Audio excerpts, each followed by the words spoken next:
Dear students, 10th class में पिछली कक्षा में हमने हिस्ट्री में फर्स्ट चैप्टर किया था the rise of nationalism in Europe.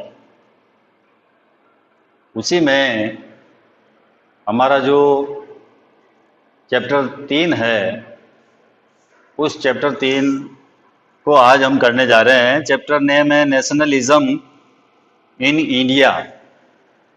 India में नेशनलिज्म का राइज किस प्रकार हुआ वो हम इस चैप्टर में देखेंगे। हमारे जो टॉपिक होंगे वो इस प्रकार होंगे। द फर्स्ट वर्ल्ड वार, सबसे पहले फर्स्ट वर्ल्ड वार के बारे में हम डिस्कस करेंगे।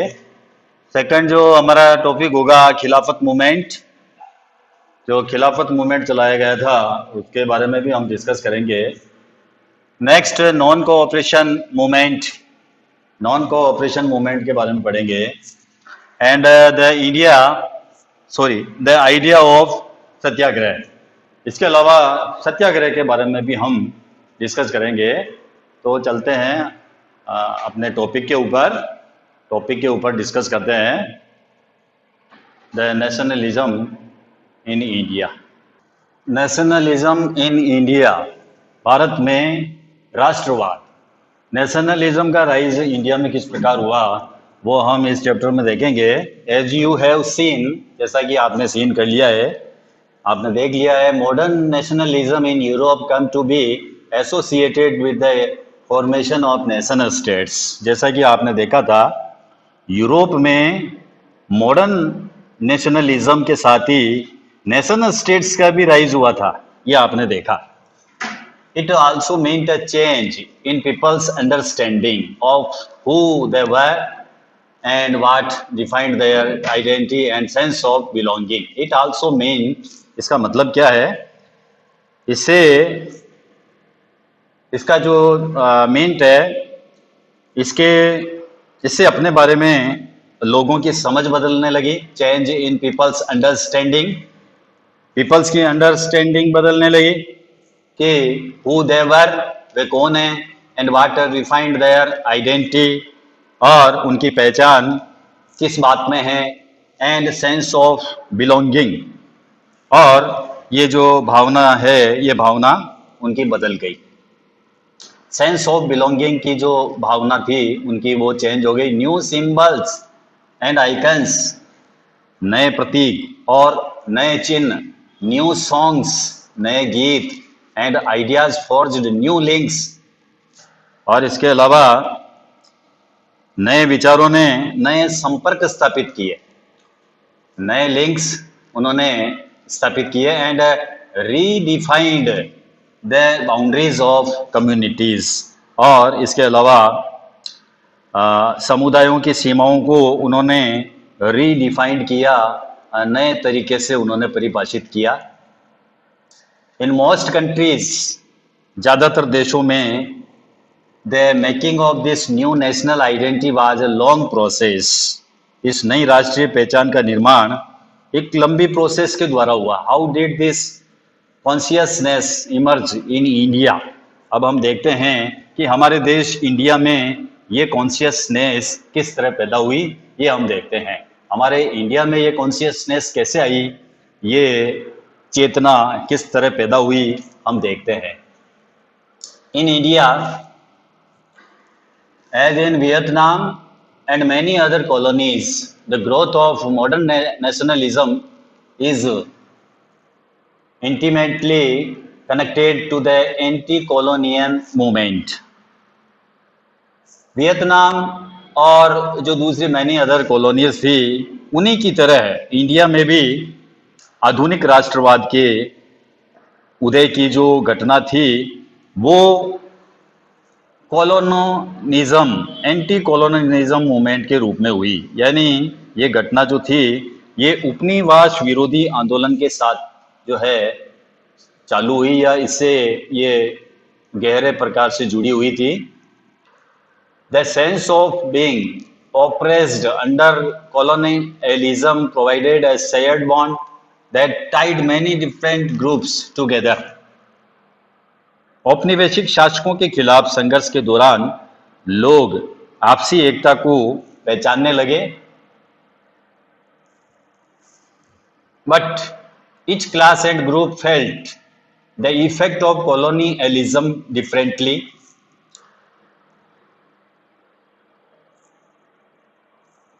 Their experience were varied and their notions of freedom were not always the same. तो उन्होंने जो है लोगों ने औपनिवेशिक शासकों के खिलाफ जो संघर्ष हुआ उसके दरमियान उनकी जो आइडेंटिटी थी उनको वो पहचानने लगे। इसके अलावा ओप्रेस्ड, उत्पीड़न और दमन के साझा भाव ने जो डिफरेंट ग्रुप्स थे उनको एक दूसरे से टाइट कर दिया, बांध दिया। लेकिन but each class and groups felt the effect of colonialism differently. लेकिन हर वर्ग और हर समूह पर इसका असर एक जैसा नहीं था। उपनिवेशवाद का जो असर था, कॉलोनियलिज्म का जो इफेक्ट था वो ईच ग्रुप और क्लास के ऊपर डिफरेंटली था, एक जैसा नहीं था। देयर एक्सपीरियंस वर वेरिड, उनके एक्सपीरियंस अलग थे। And their notions of freedom were not always the same, और स्वतंत्रता के मायने भी अलग अलग क्लास और ग्रुप में अलग अलग थे। The Congress under Mahatma Gandhi tried to forge these groups together within one movement. और महात्मा गांधी के लीडरशिप में, महात्मा गांधी के अंडर में कांग्रेस ने इन विभिन्न समूहों को इकट्ठा किया और एक विशाल मूवमेंट उन्होंने खड़ा किया। But the unity did not emerge without conflict. लेकिन इस एकता में कन्फ्लिक्ट भी थे, इस यूनिटी में टकराव के अनेक बिंदु थे। In an earlier textbook, you have read about the growth of nationalism in India up to the first decade of the 20th century. पहले की एक और पुस्तक में भी आपने इंडिया में नेशनलिज्म के राइज का स्टडी किया था। In this chapter, we will pick up the story from the 1920s. और इस अध्याय में हम 1920s के डिकेड से आगे हम स्टडी करेंगे। 1920s से पहले आपने पहले की जो हिस्ट्री पढ़ी थी वो पहले आपने पढ़ ली। इस चैप्टर में हम जो है 1920 के बाद जो आगे जो इंसिडेंट हुए उनके बारे में हम पढ़ेंगे। And study the non cooperation and civil disobedience movements. इस चैप्टर में हम नॉन कोऑपरेशन मूवमेंट के बारे में पढ़ेंगे, असहयोग आंदोलन के बारे में, और इसके अलावा सिविल डिसओबीडियंस मूवमेंट के बारे में भी हम देखेंगे, सविनय अवज्ञा आंदोलन। तो ये दोनों मूवमेंट्स हम इस चैप्टर में पढ़ेंगे। We will explore how the Congress sought to develop the national movement. हम ये देखेंगे कि कांग्रेस ने नेशनल मूवमेंट को डेवलप करने के लिए किस प्रकार प्रयास किए, ये भी हम देखेंगे। How different social groups participated in the movement. जो डिफरेंट सोशल ग्रुप्स थे उन्होंने मूवमेंट में किस प्रकार पार्टिसिपेट किया वो भी हम देखेंगे। And how nationalism captured the imagination of people. और किस तरह नेशनलिज्म ने लोगों की कल्पना को एक नई उड़ान दी वो भी हम देखेंगे। तो इससे पहले हम ये पिक्चर देख सकते हैं, फिगर नंबर 1, 6 अप्रैल 1919, 6 अप्रैल 1919 की बात है। इसमें mass processions on the streets become a common feature during the national movement. National movement के दौरान रोड्स के ऊपर इस तरह के बड़े जो जुलूस होते थे वो इस प्रकार दिखाई दे जाते थे। इस प्रकार के जुलूस सड़कों पर दिखाई देना एक आम बात थी। 6 अप्रैल 1919 की बात है ये। हमारा फर्स्ट टॉपिक है द फर्स्ट वर्ल्ड वॉर, खिलाफत and non cooperation movement. First world war, खिलाफत और असहयोग आंदोलन, ये हम पढ़ेंगे इस टॉपिक में। इन द ईयर आफ्टर 1919, 1919 के बाद we see the national movement spreading to new areas, incorporating new social groups and developing new modes of struggle। 1919 के बाद में हम देखते हैं कि नेशनल मूवमेंट नए इलाकों तक फैल गया, spreading to new areas, new areas में ये स्प्रेड हुआ और उसमें इनकॉर्पोरेटिंग न्यू सोशल ग्रुप्स जो थे इसमें इंक्लूड हो गए and developing new modes of struggle, और जो स्ट्रगल की जो पद्धति थी, संघर्ष की नई पद्धतियां थी, वो भी डेवलप हो गई, वो भी सामने आ रही थी।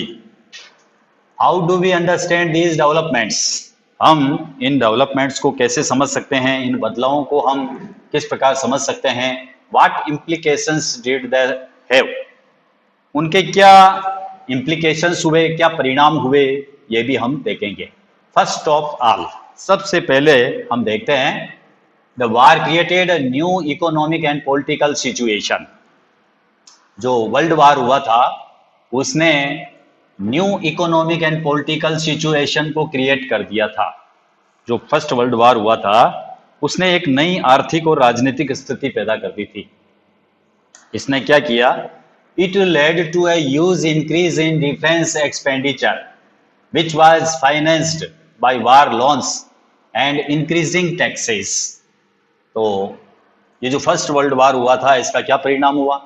इसके जो परिणाम हुए थे इकोनॉमिक एंड पॉलिटिकल, यानी दोनों सिचुएशन को इसने चेंज कर दिया। इसने क्या किया? It led to huge increase in defence expenditure. इसके कारण जो डिफेंस एक्सपेंडिचर्स है उसमें इंक्रीज हुआ। जो सेना रक्षा या सेना में जो व्यय होता है उसमें बढ़ोतरी हुई, विच was financed by war loans and increasing tax. इस खर्चे की भरपाई करने के लिए युद्ध के नाम पर जो है खर्चे लोन लिए गए और इसके अलावा करों में भी वृद्धि की गई, increasing taxes. First world war के कारण जो है डिफेंस एक्सपेंडिचर बढ़ गया और लोन्स लिए गए, टैक्स में बढ़ोतरी हो गई, कस्टम्स ड्यूटीज वर रेज्ड। इसके अलावा सीमा शुल्क भी बढ़ा दिया गया एंड इनकम टैक्स इंट्रोड्यूस, और आयकर शुरू किया गया। इनकम टैक्स भी इंट्रोड्यूस हुआ इस वार के कारण। Through the war years prices increased, और युद्ध के दौरान प्राइसेस भी बढ़ रही थी। Prices increased, doubling between 1913 and 1918। ये कीमतें 1913 से 1918 के बीच डबलिंग हो चुकी थी, दुगनी हो चुकी थी। 1913 और 1918 इसके बीच में जो प्राइसेस थी, वस्तुओं के जो दाम थे वो डबल हो गए थे, leading to extreme hardship for the economic people, जिसके कारण आम लोगों की मुश्किलें भी बढ़ती जा रही थी, डिफिकल्टीज जो थी वो बढ़ती जा रही थी। Villages were called upon two supply soldiers. गांवों में सिपाहियों को जबरन भर्ती किया जा रहा था। Villages were called upon two supply soldiers, soldiers के रूप में विलेजर्स को लिया जा रहा था। And the forced recruitment in rural areas caused wide spread anger, जिसके कारण रूरल एरियाज में व्यापक गुस्सा था, एंगर था, वाइड एंगर का वाइड स्प्रेड हो रहा था। इसके कारण फोर्स्ड रिक्रूटमेंट के कारण, जबरन उनको भर्ती करने के कारण जो कंट्री साइड थे, जो रूरल एरियाज थे, वहां पर एंगर जो है वाइड स्प्रेड होता जा रहा था। इसके बाद then in 1918, 19 and 1920, 21 crops failed in many parts of India. इसके बाद में 1918, 19 और 1920, 21, 1920, 21 में फसल खराब हो गई, क्रॉप्स फेल हो गई इन many parts of India. Bharat के काफ़ी हिस्सों में, बहुत सारे हिस्सों में फसल खराब हो गई थी, resulting in acute shortage of food, जिसके कारण फूड की शॉर्टेज हो गई। This was accompanied by an influenza epidemic, जिसके कारण उसी समय फ्लू की महामारी फैल गई। इन्फ्लुएंजा जो एपिडेमिक थी वो भी फैल गई। According to the census of 1921, 12 to 13 million people perished as a result of famines and the epidemic। 1921 की सेंसस के अनुसार जो एपिडेमिक था, जो दुर्भिक्ष पड़ा, अकाल पड़ा, और महामारी के कारण लगभग 13 मिलियंस पीपल जो थे वो मारे गए थे। यानी 120 से 130 लाख लोग मारे गए इस महामारी के कारण, इस इन्फ्लुएंजा एपिडेमिक के कारण। 12 to 13 मिलियंस पीपल पेरिस्ड, यानी 120 से 130 लाख लोग मारे गए। People hoped that their hardship would end after the war was over. और लोगों को ये होप थी कि वार के ख़त्म होने के बाद में उनकी मुसीबतें, उनकी जो हार्डशिप है वो कम हो जाएगी। But that did not happen, लेकिन ऐसा नहीं हुआ। At this stage a new leader appeared, और इसी समय न्यू लीडर सामने आए and suggested a new mode of struggle. और उन्होंने जो संघर्ष के जो नए मोड थे, संघर्ष के जो नए तरीके थे, संघर्ष का एक नया ढंग था, उन्होंने उसको अपीयर किया, पेश किया। नेक्स्ट है द आइडिया ऑफ सत्याग्रह। सत्याग्रह का विचार हम देखते हैं। सत्याग्रह का विचार, सत्याग्रह किस प्रकार किया गया महात्मा गांधी के द्वारा, वो हम देखते हैं। Mahatma Gandhi return to India in January 1915। जनवरी 1915 में महात्मा गांधी भारत लौटे। पहले कहाँ थे? अफ्रीका थे। तो अफ्रीका में थे, तो वो 1915 में भारत वापस रिटर्न हुए, भारत वापस लौटे वो। एज यू नो, जैसा कि आप जानते हैं, he had come from south Africa. जैसा कि आप जानते ही हो, वो साउथ अफ्रीका से लौटे थे और पहले साउथ अफ्रीका में थे। Where he had successfully fought the racist regime with the novel method of mass agitation. तो जब वो अफ्रीका में थे, उन्होंने एक नए तरह के रास्ते पर चलते हुए वहाँ की जो गवर्नमेंट थी, यानी जो नस्ल भेदी जो गवर्नमेंट थी वहाँ की, उस गवर्नमेंट से सफलतापूर्वक उन्होंने जो है उनसे संघर्ष किया था साउथ अफ्रीका में, विच ही कॉल्ड सत्याग्रह। इस पद्धति को उन्होंने सत्याग्रह कहा था। वहाँ की गवर्नमेंट के खिलाफ उन्होंने जो संघर्ष किया था उसको उन्होंने सत्याग्रह का नाम दिया। The idea of satyagraha emphasised the power of truth and the need to search for truth. अब सत्याग्रह क्या होता है, सत्याग्रह किसे कहते हैं? The idea of satyagraha emphasis किस पे जोर देता है? द पावर ऑफ ट्रूथ, सत्य की शक्ति के ऊपर जोर दिया जाता है। सत्याग्रह के आइडिया में emphasis the power of truth, truth के पावर के ऊपर एम्फेसिस किया जाता है।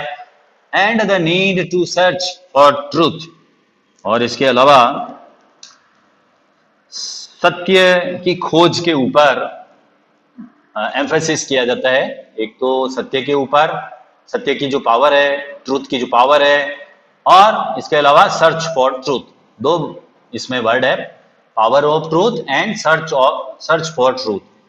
इन दोनों के ऊपर एम्फेसिस किया जाता है सत्याग्रह के आइडिया में। सत्याग्रह के जो आइडिया है उसमें एम्फेसिस किया जाता है the power of truth and the need to search for truth, यानी सत्य की शक्ति पर आग्रह किया जाता है और सत्य की खोज पर जोर दिया जाता है। It suggested that if the cause was true, इसका अर्थ यह है कि अगर आपका कोज अगर सत्य है, ट्रू है, अगर आपका उद्देश्य सत्य है, if the struggle was against injustice, यदि आपका संघर्ष अन्याय के खिलाफ है, अगर आपका स्ट्रगल जो है वो इनजस्टिस के अगेंस्ट है, then physical force was not necessary to fight the oppressor, तो ओप्रेसर से फाइट करने के लिए आपको फिजिकल फोर्स की आवश्यकता नहीं होती है। उनका ये विचार था, उनका मतलब ये था महात्मा गांधी का कि अगर आपका उद्देश्य सच्चा है, यदि आपका संघर्ष अन्याय के खिलाफ है, तो फिर ओप्रेशर से मुकाबला करने के लिए आपको किसी भी फिजिकल फोर्स की जरूरत नहीं होती है, आपको शारीरिक बल की जरूरत नहीं पड़ती है। विदाउट सीकिंग विजिलेंस और being aggressive, Satyagraha could win the battle through non violence, प्रतिशोध की भावना, विदाउट सीकिंग विजिलेंस और बीइंग एग्रेसिव, प्रतिशोध की भावना या आक्रामकता का सहारा लिए बिना ही सत्याग्रही जो होता है, सत्याग्रही वो केवल अहिंसा के सहारे, नॉन वायोलेंस के सहारे वो अपने संघर्ष में सफल हो सकता है। सत्याग्रही कुड विन, जीत सकता है, the battle through non violence के जरिए वो सत्याग्रही जो है बैटल को विन कर सकता है, जीत सकता है। This could be done by appealing to the conscience of the oppressor, कैसे जीत सकता है? इसके लिए दमनकारी शत्रु की चेतना को जगाना पड़ता है। इसमें जो कॉन्शियस होती है ऑपरेशर की, उसको अपील करनी पड़ती है। इस सत्याग्रह के माध्यम से क्या किया जाता है? This could be done by appealing to the conscious of the oppressor, जो ऑपरेशर होता है, जो उत्पीड़क होता है, जो हमें सताता है, उसको ऑपरेशर कहते हैं। तो ऑपरेशर होता है, उसकी कॉन्शियसनेस को जगाना पड़ता है। इसमें पीपल इंक्लूडिंग द ऑपरेशर्स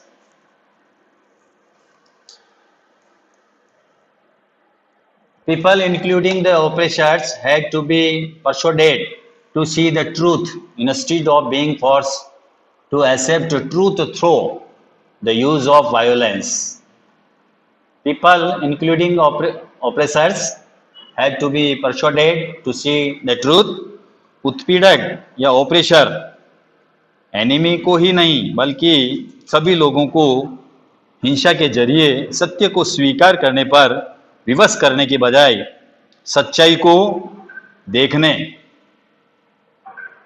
और उसको सहज भाव से स्वीकार करने के लिए प्रेरित किया जाना चाहिए।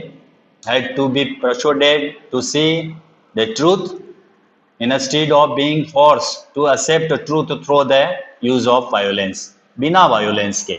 By this struggle, इस संघर्ष में truth was bound to ultimately triumph, और इस संघर्ष में आखिर में सत्य की ही जीत होती है। Truth was bound to ultimately triumph. Mahatma Gandhi believed, Mahatma Gandhi का विचार था, महात्मा गांधी बिलीव करते थे that this dharma of non violence could unite all Indians. ये महात्मा गांधी का विश्वास था कि अहिंसा का ये धर्म सभी भारतीयों को यूनाइट कर सकता है, बांध सकता है। After arriving in India, Bharat आने के बाद में Mahatma Gandhi successfully organised a satyagraha movement in various places. After arriving in India, जब महात्मा गांधी साउथ अफ्रीका से इंडिया पहुंचे तो उन्होंने कई स्थानों पर सत्याग्रह आंदोलन सफलतापूर्वक चलाया। इन 1916 में he travelled to Champaran in Bihar to inspire the peasants to struggle against the oppressive plantation system. Important है ये आपके. In 1916 में 1916 में उन्होंने बिहार का जो चंपारण का जो इलाका है वहाँ का ट्रैवल किया, दौरा किया, to inspire the peasants to struggle against the oppressive plantation systems.